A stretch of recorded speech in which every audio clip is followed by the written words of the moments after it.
Jeudi 3 avril, c'est la matinée après la tempête. Je veux te montrer pourquoi il faut toujours y croire malgré le chaos économique actuel. Hier, on a eu les tarifs douaniers de Trump qui ont été annoncés, qui vont rentrer en vigueur dans les prochains jours. Donc Trump les a annoncés comme modérés, il se dit indulgent hier dans son discours, mais c'est pas vraiment le cas, et je vais t'expliquer. Donc la Chine, il a rajouté 34% de taxes douanières, mais il y avait déjà 20% en place. Donc résultat, la Chine se retrouve avec plus 54% de tarifs douaniers. Le Royaume-Uni, c'est le seul gros pays qui s'en sort bien avec seulement 10% de taxes douanières. Le secteur automobile, c'est le secteur qui a été le plus visé, puisque les importations automobiles de marques non américaines aux États-Unis, maintenant c'est 25% de taxes. Après, ce tableau qu'il nous a montré pendant son discours, il n'est pas tout à fait honnête, parce que il a mis à gauche des taxes, du coup l'addition de toutes les taxes, par exemple, que les autres pays ont imposées aux États-Unis, donc c'est pas seulement la barrière douanière, alors que lui, à droite, il met seulement les nouveaux tarifs, et il met pas les tarifs qui étaient déjà en place. Et il met pas les tarifs de 10% qui s'appliquent aussi à tout. Donc il y a des choses comme ça qui montrent que son tableau est pas très honnête. Et cette thématique de droit de douane en ce moment, elle suscite vraiment la récession aux États-Unis. Il y a beaucoup d'économistes en ce moment qui parlent d'une récession à hauteur de 50% de chances que ça arrive. Mais dites-vous bien une chose déjà, c'est que ces tarifs douaniers, ils sont pas définitifs. Des accords commerciaux sont encore possibles. On voit l'Union européenne qui a pris cher et ils peuvent toujours négocier avec Trump pour les faire baisser. Et aussi, la Fed, lors de la dernière réunion du FOMC le 19 mars, ils ont vraiment dit que le but maintenant c'était de soutenir l'économie américaine pour éviter la récession, au lieu de se concentrer sur l'inflation. Donc voilà, ça nous laisse penser que dans les prochaines réunions, la Fed va baisser les taux d'intérêt. Et peut-être faire du quantitative easing et imprimer de l'argent pour soutenir l'économie. Donc on va être fixé lors du 7 mai et du 18 juin, les prochaines réunions de la Fed. Mais en tout cas, c'est ce qu'ils ont dit, donc il n'y a pas de raison qu'ils tiennent pas leur parole.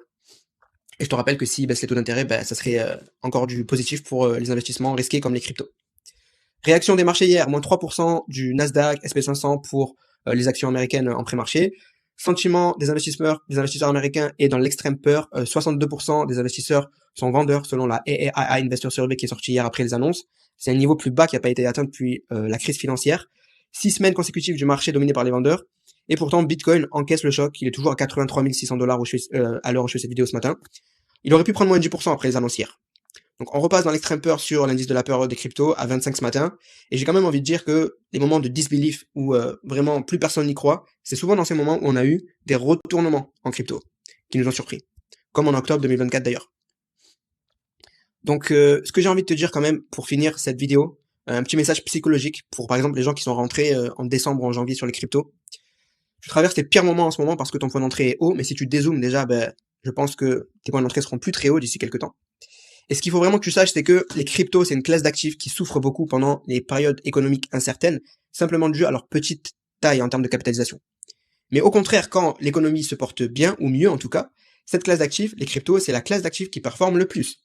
Donc c'est à toi de voir si tu as envie de quitter le bateau maintenant, quand tes investissements sont dans la souffrance, mais ça veut aussi dire que tu ne vas pas profiter d'être dans ce bateau quand l'économie sera mieux et que tes investissements, ça sera les meilleurs investissements en termes de performance vis-à-vis des autres classes d'actifs. Donc tu peux pas avoir les récompenses sans avoir traversé les tempêtes en crypto. C'est vraiment le message à retenir aujourd'hui. Il n'y a pas d'argent facile. Et surtout en crypto, si tu veux vraiment réussir, il faut savoir passer par ce moment de volatilité et il n'y a pas d'autre solution. En attendant, je te recommande de rejoindre mon canal Telegram 100% gratuit. Je fais des messages vocaux tous les jours pour t'aider à réussir ce bull run crypto. Et puis, je t'informe des informations crypto en temps réel. Donc c'est 100% gratuit. Je te recommande de rejoindre et je te dis à bientôt.